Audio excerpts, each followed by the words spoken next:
کربلا کا واقعہ یہ پیغام دیتا ہے کہ اگر دین پر زد پڑتی ہو، دین اور دنیا میں جب ٹکراؤ آئے تو جو کچھ چھوڑنا پڑے آخرت کے لیے چھوڑ دو۔ شمر نے کہا ہم تمہیں ابھی قتل کریں گے، تو امام ہنس پڑے، کہا مجھے موت سے ڈراتے ہو، پاگل ہو گیا تو مجھے موت سے ڈراتے، موت تو میرے لیے کامیابی ہے۔ میں جو صراط مستقیم پہ رکھنے والی چیز ہے وہ ایک قرآن ہے، ایک میرے نبی کی زندگی ہے، اور ایک اہل بیت کی قربانیاں ہیں۔ ام سلمہ سے فرمایا آج ایک فرشتہ ملنے آ رہا ہے۔ تھوڑی دیر کے بعد اندر سے آپ کی ہچکیوں کی آواز ہے۔ ام سلمہ نے پوچھا میرے ماں باپ قربان یا رسول اللہ، کیا ہوا؟ فما حضرت مقتل حسین، حسین کو شہید ہوتے دیکھ کے آ رہا ہوں۔ سبسکرائب کریں اور بیل دبائیں تاکہ کوئی خبر رہ نہ جائے۔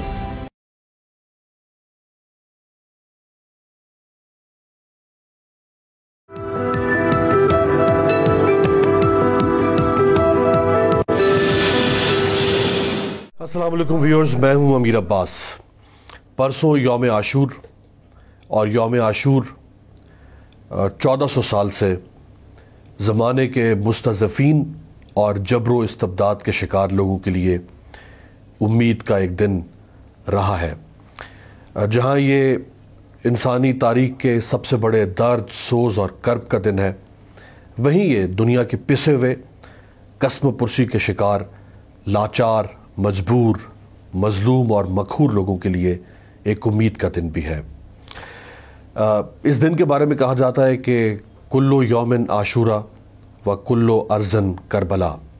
کیا معنی ہے، کیا مقصدیت ہے اس جملے کی، کیا مفہوم ہے اس جملے کا، اور آج کے دن کو، یعنی آج کے جو حالات ہیں دنیا کے، خاص طور پہ امت مسلمہ کے، انہیں کیسے ہم جوڑ سکتے ہیں یا ربط قائم کر سکتے ہیں کربلا کی تحریک کے ساتھ۔ اس اہم موضوع پہ گفتگو کے لیے میرے ساتھ موجود ہیں عالم اسلام کے بہت بڑے مبلغ، مفکر اور عالم دین مولانا طارق جمیل صاحب۔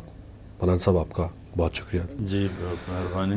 مولانا صاحب، بظاہر اگر ہم زمانے کے اعتبار سے دیکھیں تو جو کربلا کی جنگ ہے وہ نصف دن کی جنگ ہے، مختصر ترین دنیا کی جنگوں میں سے ایک، لیکن اگر اپنے اثر اور مقصدیت کے اعتبار سے دیکھیں تو یہ جنگ 1400 سال سے جاری ہے، شاید اتنی طویل جنگ اور کوئی نہ ہو۔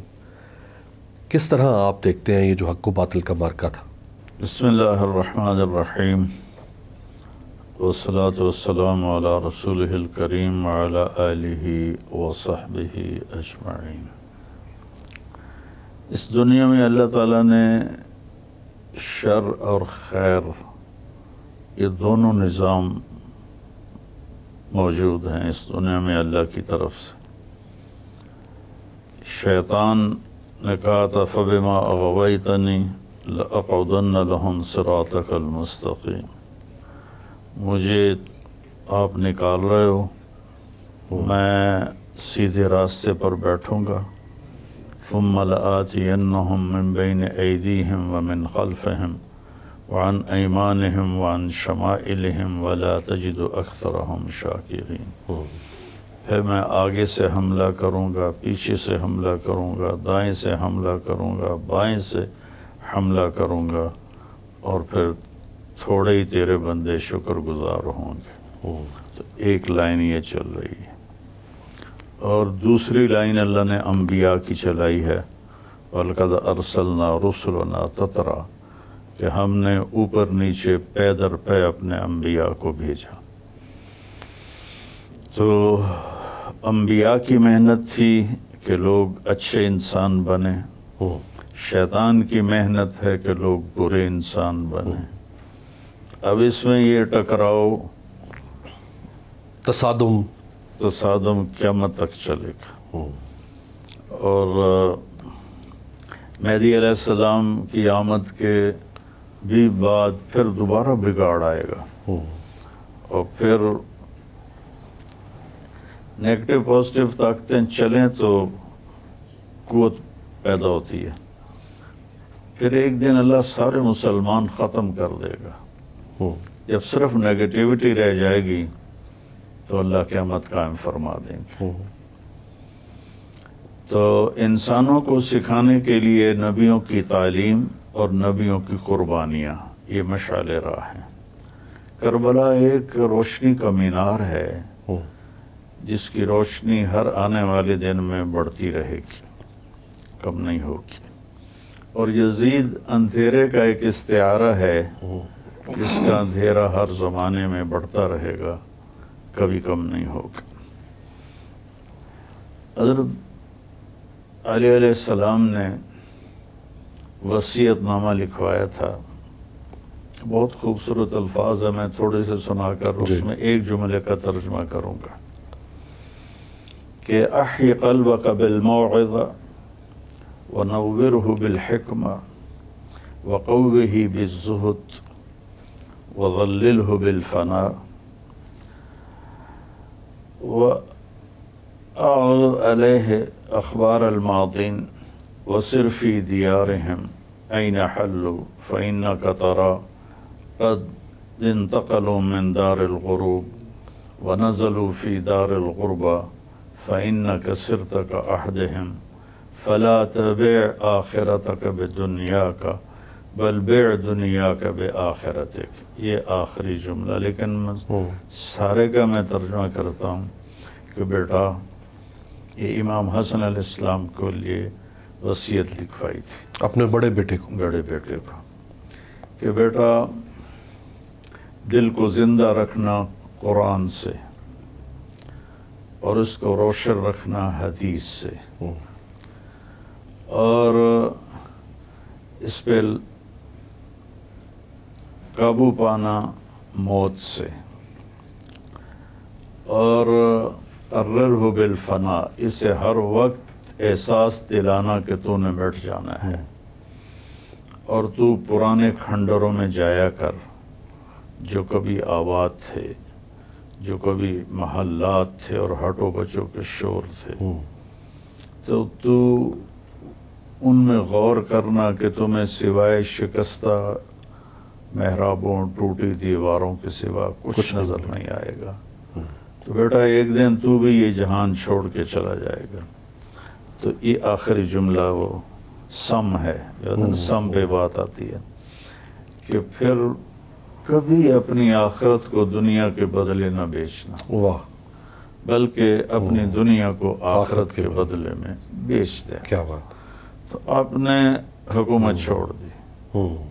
جب آپ، میں کیا بتاؤں اہل بیت کے منابع، میں تو اللہ کی قسم عباس، میں اپنی نجات کا سبب ہی اہل بیت کی تعریف سمجھتا ہوں۔ ہم سب کی جی، ہم سب کی۔ مجھے ایک شیعہ بھائی نے فون کیا، پرانی بات ہے، کہ حضرت آپ 10 دن ہماری آ جائیں، بہت بڑا امام بارگاہ تھے، تو ہم آپ کو خوش کر دیں گے۔ تو میں ہنس پڑا، میں نے کہا مجھے معلوم ہے خوش کرنے کا کیا مطلب ہے، وہ آپ کے ذاکر کافی ہیں، آپ انہیں خوش کریں۔ میں جن کی تعریف کرتا ہوں میں ان سے خوشی لوں گا، آپ مجھے کیا دیں گے؟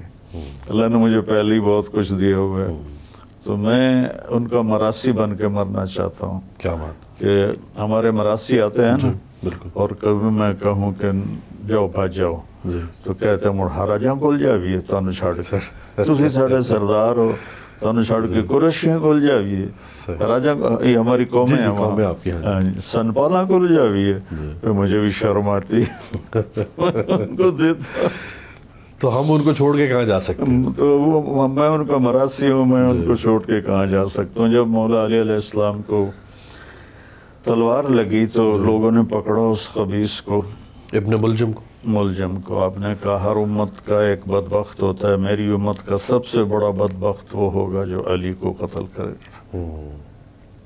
تو آپ نے فرمایا اس کو دیکھو، اس کو گرم کھانا کھلاؤ اور اس کو ٹھنڈا پانی پلاؤ، واہ، اور اس کو نرم بستر دو، کیا بات، اور اس کو مکمل آرام کرواؤ۔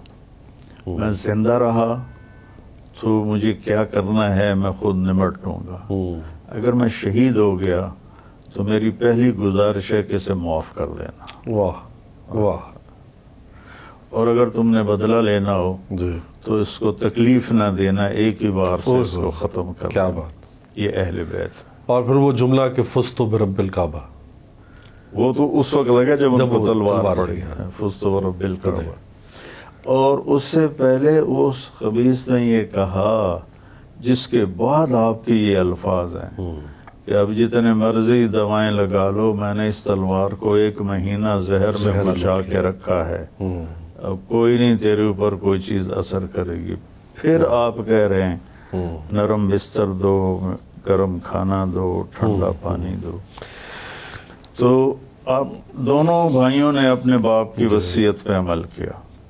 حضرت حسن علیہ السلام کے پاس لشکروں کے پروں کے پرے تھے، جی، لیکن کہا میں خون خرابہ اپنی وجہ سے امت کا نہیں چاہتا، اور سلطنت اہل شام کے حوالے کر. تو مولانا جس والد کا ذکر آپ نے کیا، جس بڑے بھائی کا ذکر آپ نے کیا، تو میدان کربلا میں امام حسین علیہ السلام نے بھی یہ جملہ فرمایا کہ اگر میرے نانا کا دین میری قربانی سے بچ سکتا ہے تو آؤ اے تلواروں مجھ پر ٹوٹ پڑو. شمر نے کہا جب آمنے سامنے لشکر ہوئے نا، جی، تو شمر کو ہو گئی تھی پھل بیری پرس، جی، وہ کالے رنگ کا تھا، سفید دھبے جو جسم سفید اور کالا ہو جی. گیا. جب شمر پہ نظر پڑی تو آپ نے کہا اللہ اکبر صدق اللہ و رسولہ. تو ساتھیوں نے پوچھا یہ کس بات پہ؟ کہا یہ اس کو دیکھ کے کہہ رہا ہوں، میں نے اپنے نانا سے سنا کہ میں ایک کتا دیکھ رہا ہوں جو سفید اور کالے رنگ کا ہے، اور میری اولاد کا خون پی رہا ہے. تو شمر نے کہا ہم تمہیں ابھی قتل کریں گے. تو امام ہنس پڑے، کہا مجھے موت سے ڈراتے ہو؟ واہ، اب الموت تخوفنی، پاگل ہو گیا تو مجھے موت سے ڈراتے؟ موت تو میرے لیے کامیابی ہے. کیا بات. جب حضرت حسن پیدا ہوئے تو آپ نے پوچھا مولا علی سے کیا نام رکھا ہے؟ انہوں نے کہا جی حرب، جنگجو. آپ نے کہا نہیں حسن. پھر 10 مہینے کے بعد جب حسین پیدا ہوئے تو آپ نے پوچھا کیا نام رکھا ہے؟ کہا جی حرب. آپ نے کہا نہیں حسین. پھر آپ نے فرمایا آدم، نسل آدم سے لے کر آج تک یہ دو نام اللہ نے کسی کے نہیں رکھوائے، اس سے پہلے کبھی کسی کے نہیں رکھے. کسی کے نہیں رکھے گئے، یہ میرے بچوں کے لیے رکھے گئے تھے. تو امام حسن کو گڑتی آپ نے دی، اور امام حسین کو گڑتی سیدہ فاطمہ علیہ السلام نے دی. اور آپ فرماتے یہ میری آنکھوں کی ٹھنڈک ہیں، یہ میرے 2 پھول ہیں، یہ میرے دل کی ٹھنڈک ہیں، اور یا اللہ میں ان سے پیار کرتا ہوں تو ان سے پیار فرما، اور جو ان سے پیار کرے ان سے بھی پیار فرما، اور جو ان سے بغض رکھیں تو ان سے بغض رکھ. تو کربلا کا واقعہ یہ پیغام دیتا ہے کہ اگر دین پر زد پڑتی ہو، امام کے تو دین پر زد بھی نہیں پڑنی تھی، لیکن آگے بھی تو پیغام دینا تھا نا. آپ کے ذمے تو ایک پیغام نبوی دینا تھا، جی، کہ دین اور دنیا میں جب ٹکراؤ آئے تو جو کچھ چھوڑنا پڑے آخرت کے لیے چھوڑ دو. تو وہ کیسی ہستی ہے جو 16 اپنی نسل کے بشمول 2 سال کے عبداللہ کے، اور ایک سے بڑھ کر ایک عبداللہ بن حسین حسین تک، اتنا پاک خون، جی، اور ان کی گردنیں اڑ رہی ہیں، اور ان کے چہرے پر ایسا سکون ہے کہ جب آپ کی گردن کاٹ کے ابن زیاد کے سامنے رکھی گئی تو وہ کہنے لگا میں نے آج تک ایسا حسین چہرہ موت کے بعد کسی کا نہیں دیکھا. پھر اس کمبخت نے ایسے ایک چھڑی اٹھائی اور آپ کے منہ پہ یہاں ماری. تو زید بن ارقم رضی اللہ تعالیٰ عنہ کھڑے ہو کر رونے لگے، کہنے لگے یہاں چھڑی نہ مار، میں نے ان ہونٹوں پہ نبی کے ہونٹوں کو لگتے دیکھا، غصہ کرتے دیکھا. تو وہ کمبخت کہنے لگا تو بوڑھا ہو گیا ورنہ میں تیری گردن بھی ساتھ ہی اڑا دیتا. پھر جب یہ سر یزید کے سامنے پیش کیا گیا تو اس نے بھی ایسے چھڑی ماری. تو حضرت ابو برزہ اسلمی رضی اللہ تعالیٰ عنہ کھڑے ہوئے اور وہ بھی رونے لگے اور کہنے لگے یزید یہ کام نہ کر، میں نے ان ہونٹوں پہ نبی کے ہونٹوں کو لگتے دیکھا ہوا ہے۔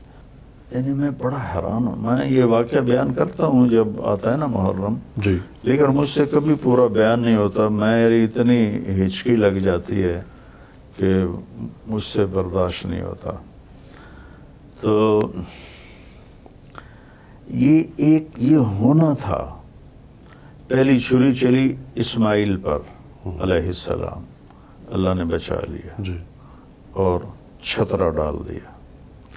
دوسری چھری چلی آپ کے والد حضرت عبداللہ پر، یہ واقعہ معلوم؟ جی جی بالکل 100 اونٹ جو جی اللہ نے چھری کو بچا لیا، لیکن زمین کو پانی لگنا ضرور تھا، نبی کے باغ کو پانی لگنا ضرور، پانی کے بغیر تو فصل نہیں ہوتی۔ جی تو جب حسین کی باری آئی تو وہ چھری چلتی چلی گئی، 72 کے ساتھ 16 اہل بیت بھی قربان ہو گئے۔ وہ نبی کے باغ کا پانی تھا، پھر آپ کے اوپر گھوڑے دوڑا دیے گئے۔ تو میں کہا کرتا ہوں کہ وہ بوٹیاں جو تھیں وہ کھاد تھی میرے نبی کے دی۔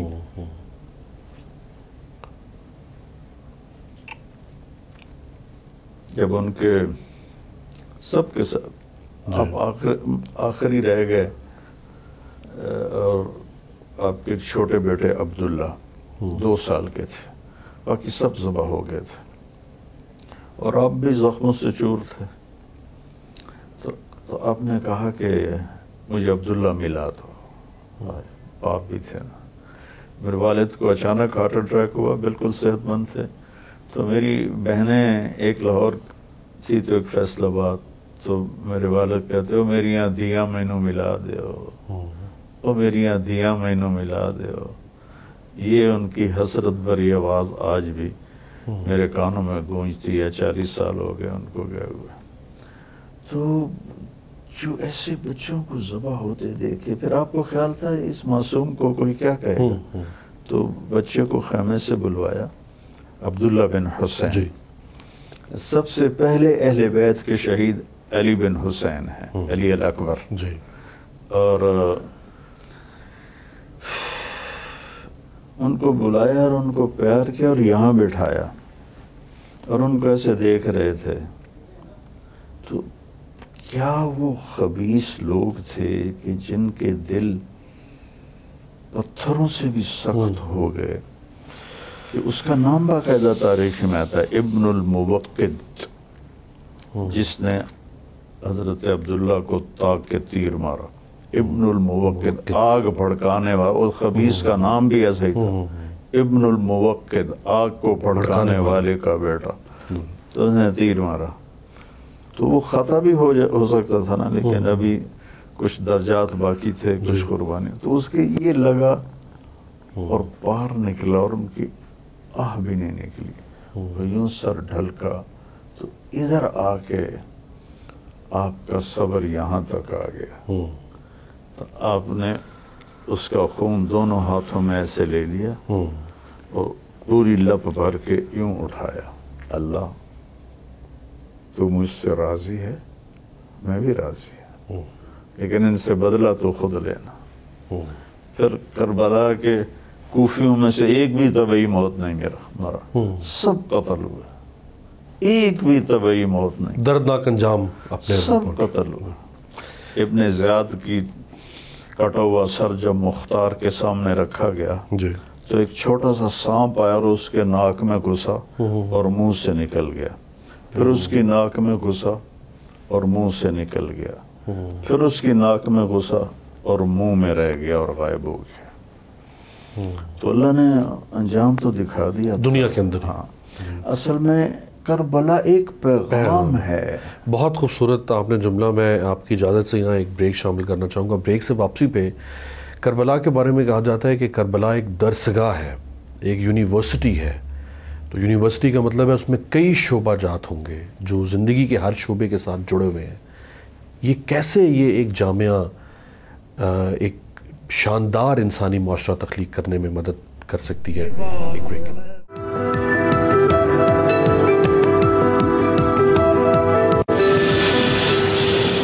بریک کے بعد ایک بار پھر آپ کو خوش آمدید کہتے ہیں. محرم الحرام کے سلسلے میں خصوصی پروگرام مولانا طارق جمیل صاحب کے ساتھ یہ نشست ہے. مولانا صاحب بریک سے پہلے فرما رہے تھے کہ جو پیغام ہے کربلا کا، جو اس ذبح عظیم کا مقصد تھا، وہ کیوں نہیں ہم اپنا پا رہے. تو مولانا صاحب جیسے میں پہلے عرض کر رہا تھا کہ کربلا کو ایک درسگاہ کہا جاتا ہے، تو درسگاہ نے تو ایک انسانی حسینی معاشرہ تشکیل دینا تھا.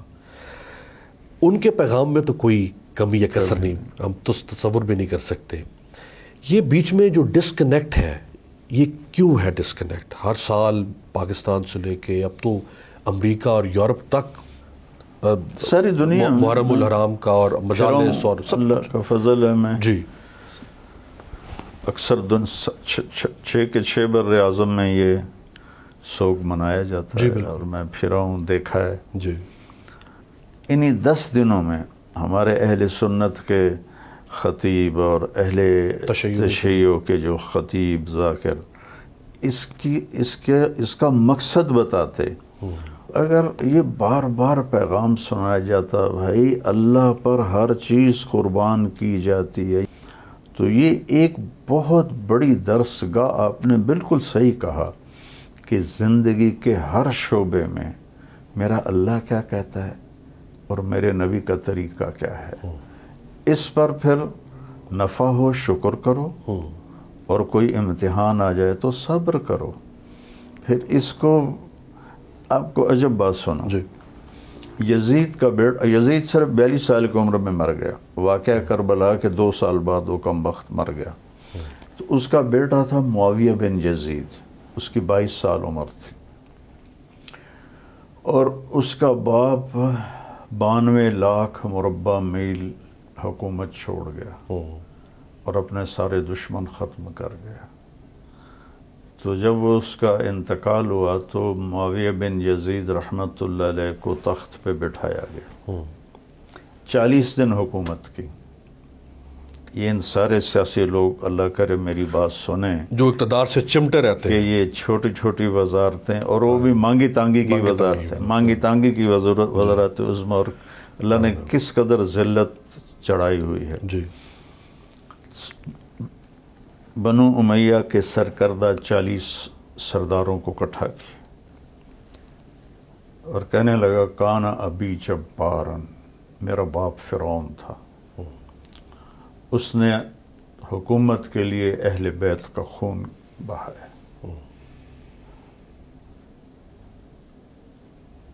اور جس تخت کے نیچے حسین کا خون ہو میں اس پہ لعنت بھیجتا ہوں. یہ تمہاری حکومت ہے، جس کو چاہے دے. یہ بی ڈی کی ممبری نہیں چھوڑنے کے لیے تیار، ہر جھوٹ بولنے کو تیار. یہ میں اب کیا کروں، میں پاکستانی ہوں، تبلیغ والے سیاست میں نہیں بولتے، لیکن پاکستانی ہوں، ضروری ہے جی، میں پاکستان کی شہریت رکھتا ہوں. کس طرح انسانوں کو خریدا گیا جی اور کس طرح خرید کے ایک دھوکے سے حکومت بنائی گئی. کیا یہ اللہ کے سامنے کھڑے ہو سکتے؟ یہ اللہ کے نبی کے سامنے کھڑے ہو سکتے ہیں؟ کم بختوں، میں نے تو اولاد ذبح کروا دی اور تم چند ٹکوں پہ تم نے 22 کروڑ عوام کو ذلیل و خوار کر کے رکھ دی. مطلب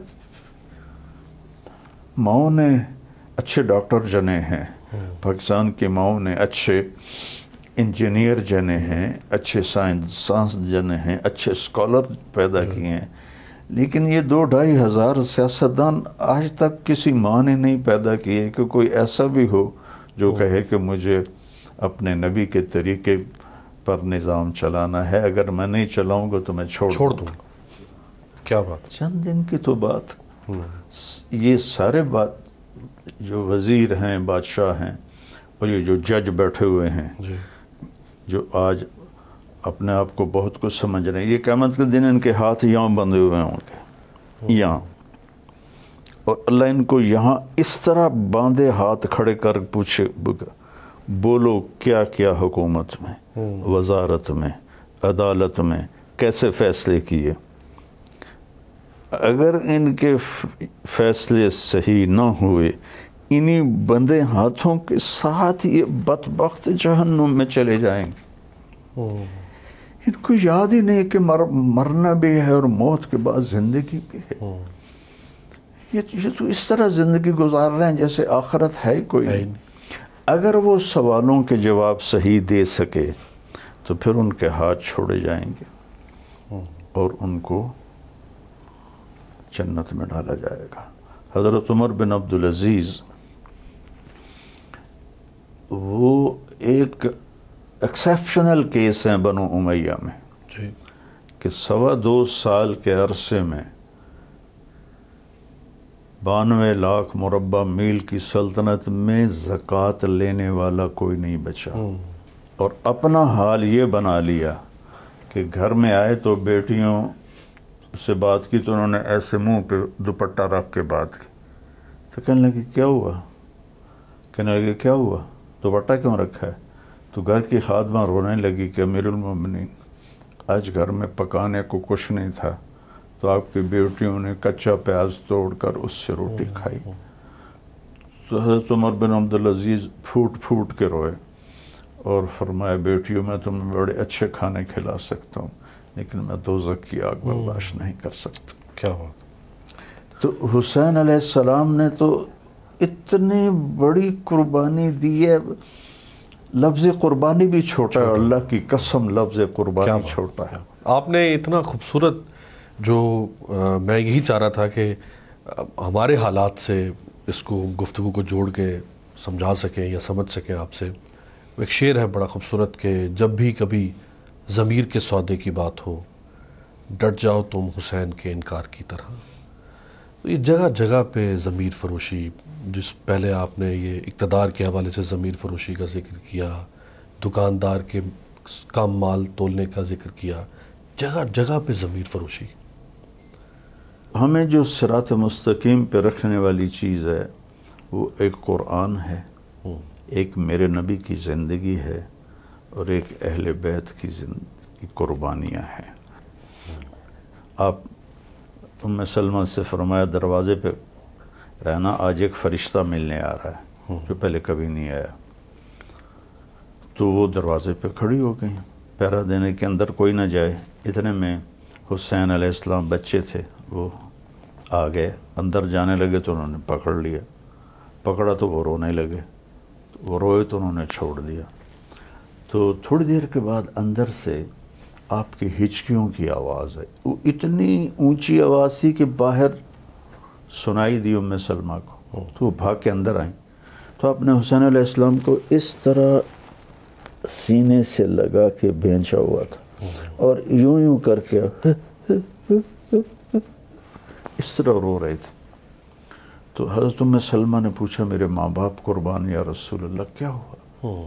کہا یہ فرشتہ جو آیا تھا اس نے میرے بچے کو دیکھ کر کہا ہے کہ آپ کی امت اس کو ذبح کر دے، اور جس مٹی میں اس کا خون گرایا وہ مٹی مجھے دکھائی. آپ نے وہ مٹی ام سلمہ کو دی. 61 ہجری میں عصر کے وقت ام سلمہ سوئی ہوئی تھیں تو اللہ کے نبی کو دیکھا، چہرہ زرد اور داڑھی میں مٹی، سر میں مٹی. تو کہا یا رسول اللہ کیا ہوا؟ فما حضرت مقتل حسین، حسین کو شہید ہوتے دیکھ کے آ رہا ہوں. تو ان کی آنکھ کھلی، انہوں نے مٹی اٹھا کے دیکھی تو وہ سرخ ہو چکی تھی.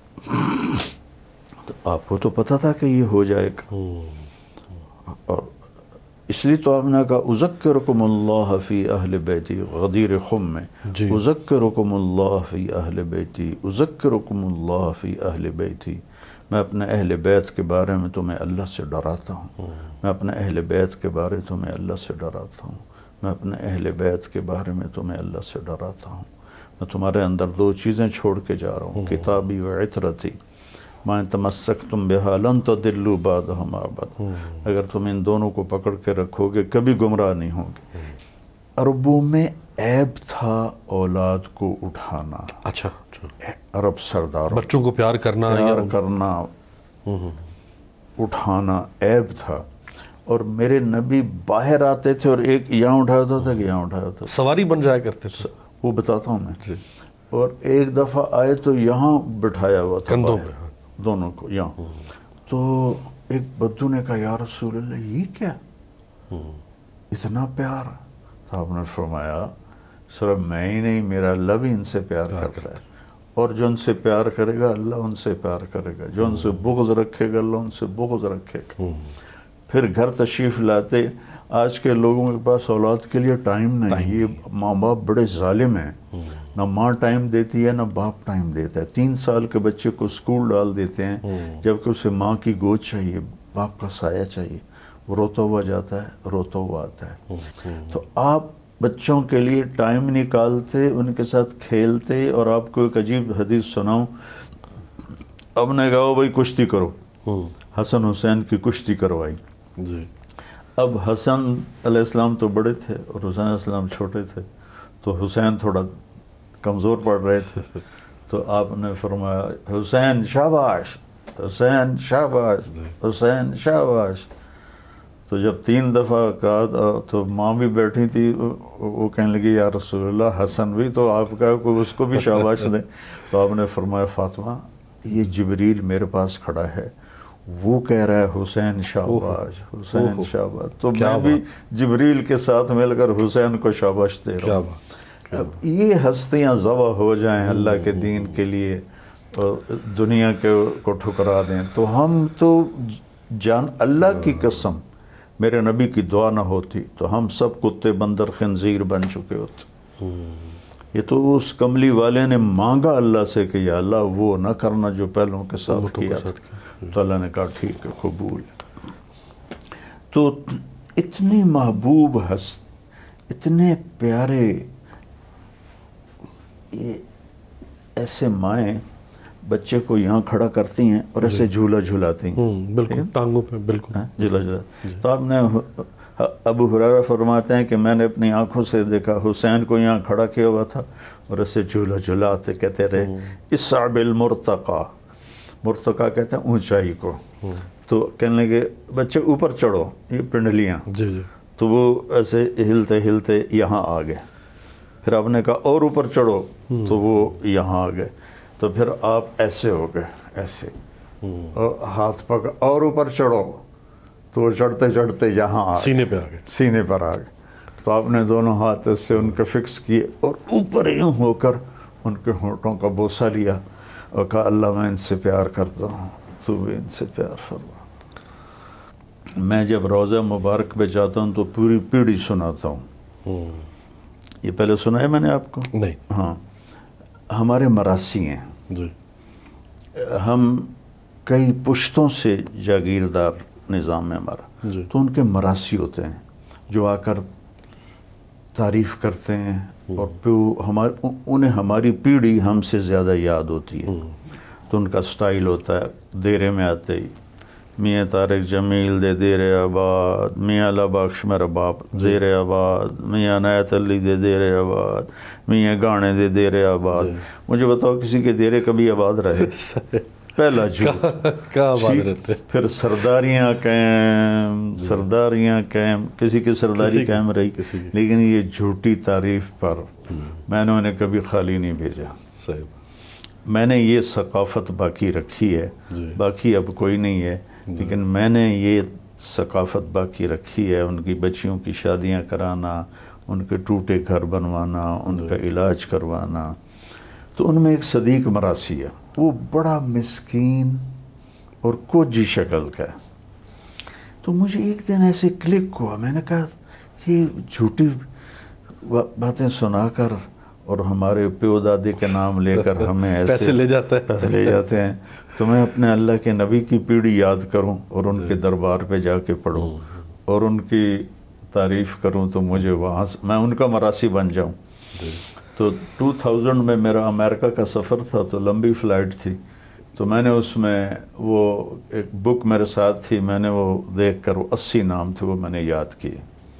پھر میں آیا عمرے پر، تو میں نے کہا یا رسول اللہ میں آپ کا مراسی بننے آیا، میں چاہتا ہوں میں آپ کو سلام پیش کروں آپ کی پیڑھی سنا کر، جیسے مجھے میرے مراسی آ کر میری پیڑھی سنا کر میری تعریف کرتے ہیں۔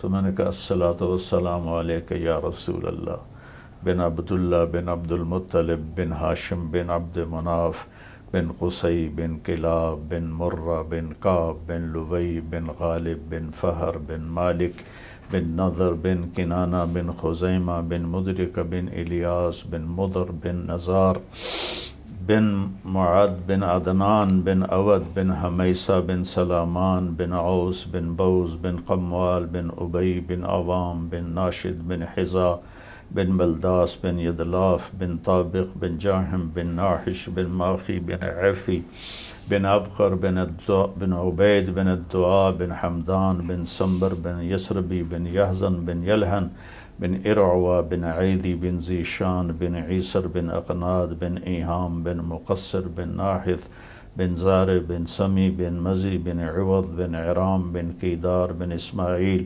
بن ابراہیم بن آذر بن ناحور بن سروج بن رعوج بن فائج بن عابر بن ارفخشاد بن سام بن نوح بن لامک بن متوشالے بن ادریس بن یرد بن ملحل ایل بن قینان بن آنوش اور بن آدم علیہ السلام. اور پھر میں نے اپنے تصور میں یوں کیا، اردو تو سپاہی کھڑے تھے نا، اور سپاہی تو میں کرتا تو پکڑ لیتے، تو میں نے اپنے تصور میں کیا، یا رسول اللہ آپ کے ڈیرے آباد، علی دے ڈیرے آباد، حسن حسین دے ڈیرے آباد، آل رسول دے ڈیرے آباد، میں نے اپنا صدیق مراسی بنا لو. اس کے بعد میرا معمول بن گیا 2000 اپ ٹو 22 سال ہو گیا. 22 سال ہو گیا کہ میں جب جاتا ہوں میں آپ کی پیڑھی سناتا ہوں، آپ کو سلام پیش کرتا ہوں، آپ کے لیے مراسی والا پورا گیٹ اپ کرتا ہوں جو ہمارے مراسی ہمارے لیے کرتے ہیں. پھر میں کہتا ہوں آپ مجھے اپنا صدیق مراسی. 4 سال پہلے میں ہارون آباد گیا، میرا بیان تھا، میں بیٹھا ہوا تھا تو ایک شخص آیا، کہا جی میرا نام حیدر شاہ. میں نے کہا تم سید ہو؟ کہا جی میں سید ہوں. کہنے لگا جو میں نے خواب دیکھا کہ ایک بہت بڑا مجمع ہے، تو میں لوگوں سے پوچھتا ہوں یہ مجمع کیا ہے؟ تو وہ کہتے ہیں کہ یہ امام حسین علیہ السلام تشریف فرما ہے. تو کہنے لگا میں لوگوں کو چیر کے جاتا ہوں اور جا کر میں ایسے مصافحہ کرتا ہوں جی کہ السلام علیکم یا امام حسین. تو وہ فرماتے ہیں وعلیکم السلام. پھر فرماتے ہیں کہ طارق جمیل کو پیغام دینا کہ ہم نے تمہیں اپنا صدیق مراسی بنا لیا ہے، میرے لیے یہ بخشش کا سامان ہے.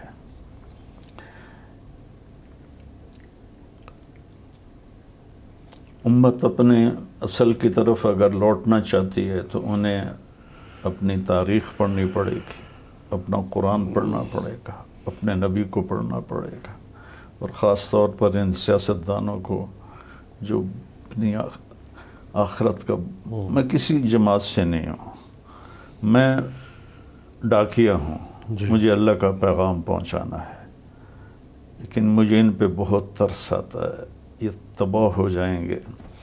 جو بھی اللہ کا نافرمان ہے، صرف ان کی بات نہیں ہے، تباہ ہو جائے گا. اور پھر جو لوگ ملکی سطح پر اپنی اغراض پر لوگوں کو قربان کرتے ہیں، وہ اللہ کا فضل ہے، یعنی اللہ نے مجھے بہت کچھ دیا ہے، لیکن اتنی مہنگائی ہو گئی ہے کہ پہیہ گھمانا مشکل ہو گیا، تو غریب آدمی کا کیا حال ہوگا؟ تو اللہ ان سے پوچھے گا. غریبوں کی آہیں ان کا ستیہ ناش کر دیں گی.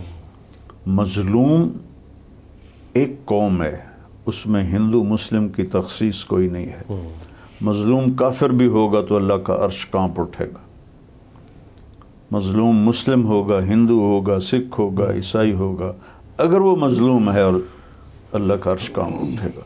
میرے نبی نے فرمایا جس نے کسی غیر مسلم سے کام لیا پھر اس کو اس کی اجرت نہ دی تو اس غیر مسلم کی وکالت میں کروں گا اللہ کے دربار. اللہ اکبر.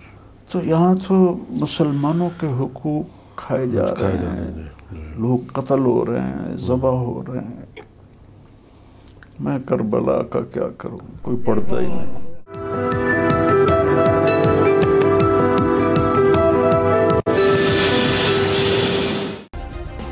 سبسکرائب کریں اور بیل دبائیں تاکہ کوئی خبر رہ نہ جائے.